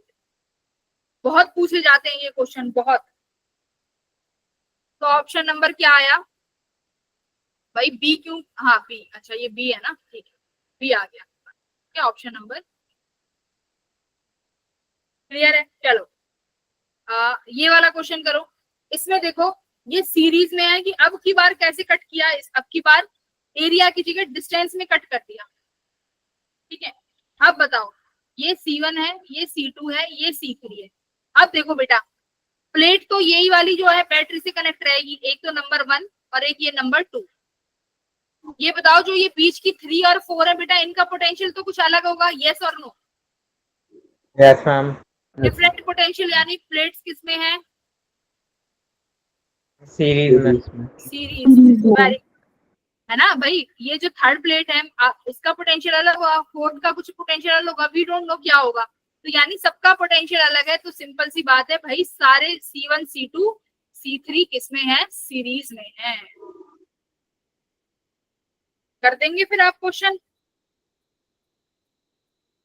सब निकालना आता है। C1 आप आराम से निकाल लोगे, क्या है? K1 A epsilon not. देखो अब इसमें एरिया सेम रहेगा, इसमें एरिया में चेंज नहीं आया एक, क्योंकि अब ये प्लेट्स बटी नहीं ना। देखो जो प्लेट नंबर 1 है, क्या वो कहीं से बटी हुई है? ध्यान से देखो, क्या प्लेट नंबर 1 कहीं से बटी हुई है? नहीं बटी हुई। तो ये पूरा A एरिया आएगा। जैसे पहले क्वेश्चन में ये जो प्लेट थी 1 वो बटी हुई है ना 3 हिस्सों में, तो इसीलिए एरिया A/3 हो गया, समझे? यहाँ पर बटी हुई है ही नहीं, पूरी पूरी है, तो एरिया A ही रहेगा, बट डिस्टेंस बट गया कितने से? D/3 से। तो D/3 ये ऊपर चला गया। C2 कितना आ जाएगा?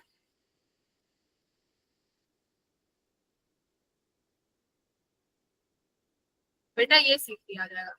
एग्री कर रहे हो? Yes ma'am. तो देखो कुछ चीजें इजी भी हैं और कुछ चीजें टफ भी हैं। अगर मैं तुम्हें इजी इजी करा के तुम्हें बताती रहूं कि भाई फिजिक्स तो हलवा है, ऐसा नहीं है, है ना। तो अब इसका आंसर बहुत अच्छे सीरीज में है, तो 1/C इक्विवेलेंट से निकालना, 1/C1 plus 1/C2 plus 1/C3। क्या आंसर आ गया? Option number B B B A A A. अब कैलकुलेशन तो भाई तुम खुद ही कर सकते हो, आई डोंट नो, ठीक है। हम चेक कर लेते हैं आंसर क्या है। कैलकुलेशन देखो करना पड़ेगा खुद ही। Option number A is a correct answer, ठीक है, सीरीज में लगाना है। ऑप्शन नंबर ए, जिसका ए आया है, वेरी गुड। पलक आपने कहीं पे मिस्टेक कर दी भाई, बेटा बी कर दिया आपने।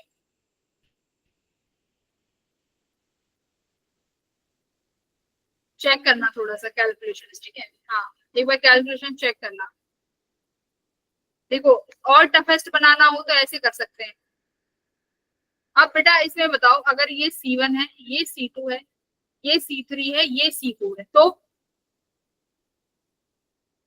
कैसे करोगे? C1 और C2 किसमें है? Ma'am series. ये दोनों C1 C2 किसमें हो जाएंगे? सीरीज। C1 C2 सीरीज में हो गए भाई। इस प्लेट का पोटेंशियल नहीं मालूम ना क्या है? C1 C2 series. C3 C4 किसमें हो जाएंगे? सीरीज में। सीरीज में। अब देखो जो C1 C2 का रिजल्टेंट आएगा और C3 C4 का, वो आपस में किसमें हो जाएंगे? पैरेलल। पैरेलल। पैरेलल। जैसे मान लो C1 C2 का कुछ रिजल्टेंट आया होगा यहाँ पर, जिसे आप बोलोगे C1 C2। C3 C4 का कुछ रिजल्टेंट आया होगा सीरीज में लगाने के बाद, C3 C4। अब जरा बताओ, जो ये प्लेट 1 है और ये प्लेट 2 है, इनके पोटेंशियल कैसे हैं? बराबर। तो अब ये दोनों किसमें बटेंगे बेटा? पैरेलल में। बोलो हाँ या ना, पैरेलल में बटेंगे कि नहीं? पोटेंशियल सेम हो गए ना, तो अब किस में जाएगा? पैरेलल में। तो ऐसे अगर डिफिकल्टी लेवल बढ़ता है तो बस ऐसे क्वेश्चंस हो जाएंगे, बट फॉर्मूला सेम ही रहेगा। कर लेंगे हम लोग? कर लेंगे। Yes ma'am. कर लेंगे ना। अब तो बस सीरीज पैरेलल सीख गए, फॉर्मूला आ गया, अब तो बस अप्लाई करना है। कर लेंगे ना बेटा जी? चलो, यस मैम। लॉजिक। अब एक छोटू सा टॉपिक बच गया था आपका, वो मैंने इसलिए नहीं कराया कि चलो अभी थोड़ा सा टफ हो गया था तो इजी इजी करा देते हैं। अब छोटू सा टॉपिक है इंड्यूस्ड चार्जेस। इसका डी आर्यन इतनी जल्दी सॉल्व भी कर लिया भाई? कैलकुलेशन है क्या है? एक second। बेटा चेक अभी बताते हैं क्या है। वेरी गुड, अगर सॉल्व भी कर लिया तो बहुत अच्छे। इसमें और भी है, you can see. Option number ए है बेटा जी, ए है। डी तो नन है, डी तो नन है बेटा। ऑप्शन नंबर ए है करेक्ट आंसर। देखो C1 C3 को हमने सीरीज में किया, C2 C4 को सीरीज में किया, फिर आपस में पैरेलल में करते हैं। क्लियर? 2 टाइम्स आ रहा है मैम डी। देख लेना इसमें छोटी मोटी एरर हो, बाकी तो एक बार चेक कर लेना, ठीक है? ध्यान से, कोई नहीं, कैलकुलेशन मिस्टेक हो सकती है।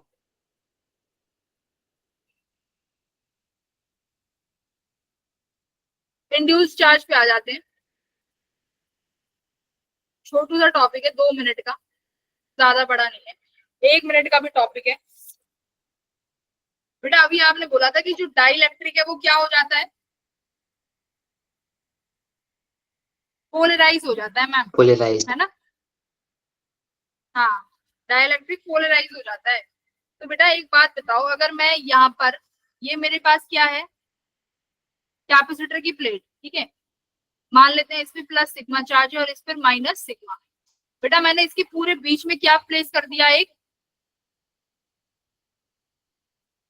क्या रख दिया? Full dielectric. डाइलेक्ट्रिक। बेटा अब इलेक्ट्रिक फील्ड है कि नहीं है पहले बीच में, ये बताओ। प्लस सिग्मा और माइनस सिग्मा की वजह से इलेक्ट्रिक फील्ड है? No ma'am. Yes ma'am. E naught. मान लेते हैं कितनी है इलेक्ट्रिक फील्ड? ई नॉट है। अब बेटा चार्जेस इंड्यूस हो जाएंगे कि नहीं हो जाएंगे? ये प्लस की वजह से यहाँ माइनस चार्ज आएगा कि नहीं आएगा डाइलेक्ट्रिक फील्ड? यस मैम आएगा। ये नेगेटिव है तो यहाँ प्लस चार्ज हो जाएगा कि नहीं हो जाएगा? अब एक बात बताओ, अब ये डाइलेक्ट्रिक अपने खुद की एक इलेक्ट्रिक फील्ड नहीं बना रही है जो प्लस से नेगेटिव इस डायरेक्शन में होगी? इसको नाम दे दिया ई इंड्यूस। क्या नाम दे दिया? ई इंड्यूस। बेटा अब इस डाइलेक्ट्रिक के अंदर नेट इलेक्ट्रिक फील्ड क्या होगी? Net electric field, ma'am E minus ई इंड्यूस। हाँ, इनसाइड डाइलेक्ट्रिक। बहुत अच्छी। तो ई नॉट पता चल गई। ई नॉट कौन सी वाली है बेटा? ई नॉट तो वो है जो हमारी इन प्लेट्स की वजह से है ना, जो मेरी इन प्लेट्स की वजह से है ना। इंड्यूस्ड चार्ज की वजह से खुद से आ गई जो कि अपोजिट डायरेक्शन में है, तो जो नेट इलेक्ट्रिक फील्ड होगी वो इनका माइनस करके आएगी कि नहीं आएगी? हाँ या ना? करेक्ट? Yes ma'am. अच्छा बेटा, अब मैं अगर बोलती हूँ कि इसका जो डाइलेक्ट्रिक कांस्टेंट है वो मान लो के है, क्या मान लो? डाइलेक्ट्रिक कांस्टेंट के, डाइलेक्ट्रिक कांस्टेंट है। डाइलेक्ट्रिक कांस्टेंट मैं यहाँ पे लिख के देती हूँ, डाइलेक्ट्रिक कांस्टेंट इज के। अब क्या करें? अब मुझे ये बताओ, जो ये नेट इलेक्ट्रिक फील्ड है, अगर आप डाइलेक्ट्रिक मीडियम में रखते हो तो फोर्स कितने से घटता है बेटा मीडियम में? एफ नॉट बाई के से। याद करो, कूलॉम्स लॉ में कराया है बेटा। इलेक्ट्रिक फील्ड भी कितने से घटती है? बाई के से, मीडियम में, ठीक है? जैसे फोर्स घटता है तो इलेक्ट्रिक फील्ड भी किससे घटती है? बाई के से। तो तो ये बताओ जो ये मीडियम में जो इलेक्ट्रिक फील्ड आई है नेट, बेटा ये किसके बराबर होने वाली है? ई नॉट बाय के के। बोलो। E naught is the electric field which is due to capacitor की plate. E induced is the electric field which is due to induced charges. हाँ या ना? अब जो मीडियम की जो नेट इलेक्ट्रिक फील्ड आनी चाहिए बेटा वो E नॉट बाय के के बराबर होगी, जैसे फोर्स में करते हैं। तो बस अब सॉल्व कर लो इसको। E नॉट किसके बराबर हो गया? के E नॉट माइनस के ई आई। अब क्या आगे सॉल्व कर लो। अब इसमें से मुझे ई आई की वैल्यू निकाल के बताओ कितनी आएगी। ई नॉट माइनस के ई नॉट इक्वल्स टू के ई आई। तो मतलब इसका साइन ये प्लस हो गया, ये माइनस हो गया। ई नॉट कॉमन ले लो, क्या आया? के माइनस वन इक्वल्स टू के को अपॉन में ले आओ इंड्यूस्ड। ये आगे बेटा induced electric field most important formula है इंड्यूस्ड इलेक्ट्रिक फील्ड का, याद रखना ये फॉर्मूला। ऐसे सवाल पूछ लिया जाएगा इंड्यूस्ड इलेक्ट्रिक फील्ड कितनी है बताओ, तो ये सीधा सीधा फॉर्मूला आ गया। और भी सॉल्व कर सकते हो जैसे इसने किया है 1 माइनस 1 बाय के। ठीक है, इंड्यूस्ड। बेटा अगर आप फॉर्मूले में पूछ ले चार्ज बताओ कि चार्ज कितना इंड्यूस हुआ, तो कैसे निकालोगे? इलेक्ट्रिक फील्ड को क्या लिख सकते हैं? सिग्मा बाय, बोलो sigma by epsilon naught. E naught को लिखो sigma by epsilon naught 1 minus 1 by K. ये इंड्यूस्ड वाली कितनी हो जाएगी? Sigma induced by epsilon naught. ठीक है, एप्सिलॉन नॉट से एप्सिलॉन नॉट कट गया। तो इंड्यूस्ड वाला जो सरफेस डेंसिटी आया कितना आया? सिग्मा 1 माइनस 1 बाय के। आगे बेटा क्या चार्ज भी यही आ जाएगा इंड्यूस्ड चार्ज, बस एरिया से एरिया कट जाएगा 1 माइनस 1 बाय के। तो कोई भी चीज कितने फैक्टर से घट रही है? 1 माइनस 1 बाय के फैक्टर से। बोलो। Yes ma'am. इंड्यूस्ड चार्ज कितना आया? 1 माइनस 1 बाय के फैक्टर। इंड्यूस्ड इलेक्ट्रिक फील्ड कितनी आई? 1 माइनस 1 बाय के फैक्टर। तो ये फैक्टर याद रखना, ये बहुत इंपॉर्टेंट है, कुछ भी पूछ सकता है तुमसे एग्जाम में। Induced charge, induced electric field, तो दिस इज द फॉर्मूला। बोलो समझ में आ गया? Yes ma'am. अब बेटा आपका क्या बचता है उस पे बात कर लेते हैं। आपका बचता है क्या बचता है? Charging and discharging of capacitor. छोटा सा ही तो था, इजी नहीं था क्या? Yes ma'am. Unbalance stone bridge को सुन के तो तुम लोगों के होश उड़ गए थे कि आज तो मैडम पता नहीं क्या पढ़ा रही है, हम तो जा रहे हैं क्लास छोड़ के। ठीक है, तो बेटा एक टॉपिक बचा है चार्जिंग एंड डिस्चार्जिंग, वो देखते हैं कब कराऊंगी मैं। बाकी मेरी तरफ से तुम्हारा ये टॉपिक कंप्लीट है। जो आपका स्टेडी स्टेट वाला कैपेसिटेंस है ना, जो मैं आज कह रही थी कि ये स्टेडी स्टेट में आएगा, ये हम लोग आरसी में ही पढ़ते हैं। ठीक है, तो हैंड्स अप मत करो, ऐसे थम्स अप मत दो। मुझे पता है तुम लोग ना तो डीपीपी सॉल्व करते हो, ठीक है, ना तुम लोग कोई डाउट पूछते हो। डाउट में भी वो क्वेश्चन लाओगे जो क्लास में हुआ ही नहीं है। तो भाई कुछ पढ़ लो बच्चों, तुम्हारे भले के लिए कह रही हूँ, मेरा तो कोई फायदा नहीं है। ठीक है, चलो bye, good night everyone. Good night ma'am. Good night ma'am. Bye.